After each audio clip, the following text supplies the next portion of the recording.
Chairman, distinguished members of the bar, members of the World Affairs Council, and ladies and gentlemen. I'm very grateful to you, and particularly as has been pointed out,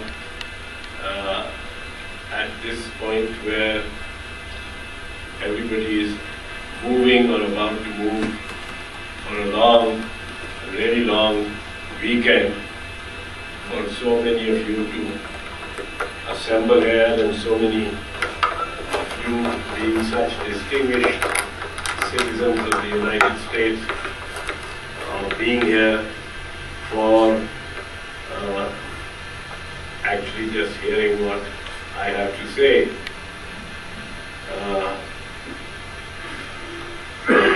I am deeply moved and indeed overawed by the distinguished gathering at this moment in front of me. But as the introduction stated, I really have a message which I carry with me for the Americans. And it is important for me to interact with and to be able to impart my thoughts and my message to a gathering as distinguished as yourselves. My message is very simple. The world is in a state of conflict and in a state of tension and turmoil. Much has been attained and much is being hoped for, and there is great excitement and expectation after the results of the American election on the 4th of November. The world is engaged in hope and expectation, in a new dream, and in the philosophy and the promise of change.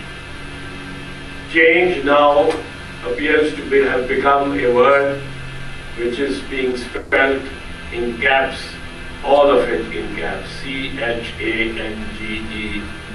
And in this respect is probably a new nuance added by a nation that does not speak the English language, speaks the American language, but has added a new word and a new nuance to the word in the Queen's Oxford English Dictionary, and that is the word change.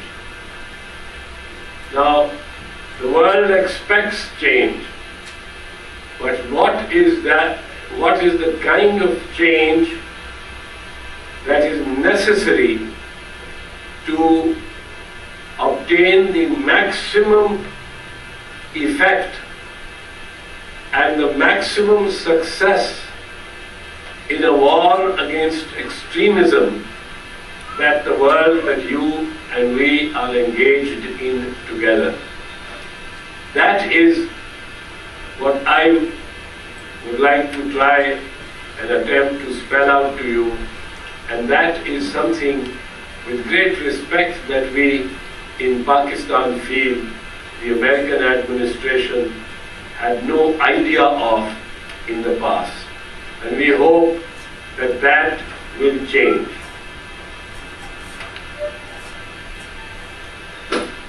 Pakistan is in the theater of war, is in the war zone. Until 9/11, 7 or 8 years ago, there were quite a few Americans, you might say, who had not even heard of Pakistan. There were Americans who could not spell the name Pakistan. There were Americans who would wonder whether it was a state or a province or the name of a river or a mountain range or whatever.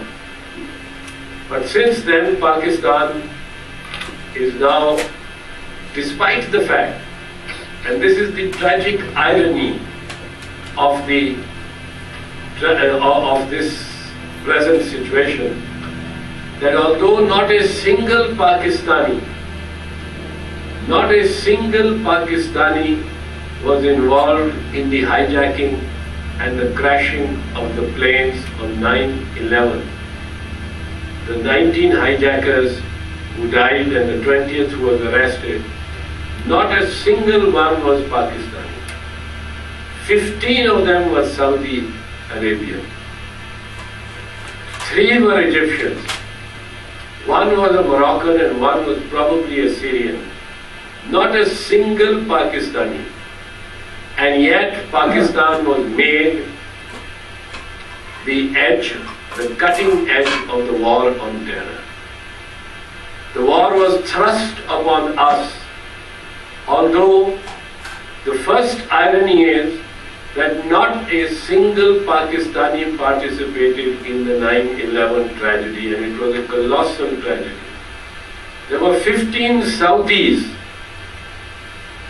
and Saudis did not suffer the war or were not punished for their sons being in it. Pakistan came to be punished, and arms were being twisted all the time by the Bush administration. And the whole world and our map and our entire environment has been changed.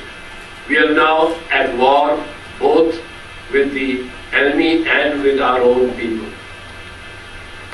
The other tragic irony of our situation is that all the jihadis, and jihad today is a swear word, but during a previous American administration, when the Soviet Union occupied Afghanistan, the same jihadis were feted and feasted in the White House.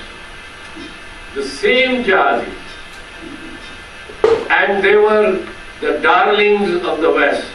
They were funded and they were furnished and equipped with the latest weapons by the United States and European powers. That is the second irony. These ironies have today led us to a situation where the third irony is that America thereafter embraced and funded and befriended military dictators rather than democracy in Pakistan.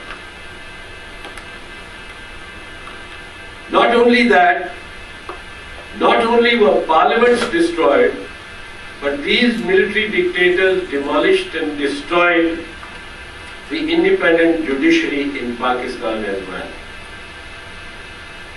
But the American administration raised not a decibel level, not a syllable was uttered at the demolition of the judiciary in Pakistan, most recently last year on the 3rd of November.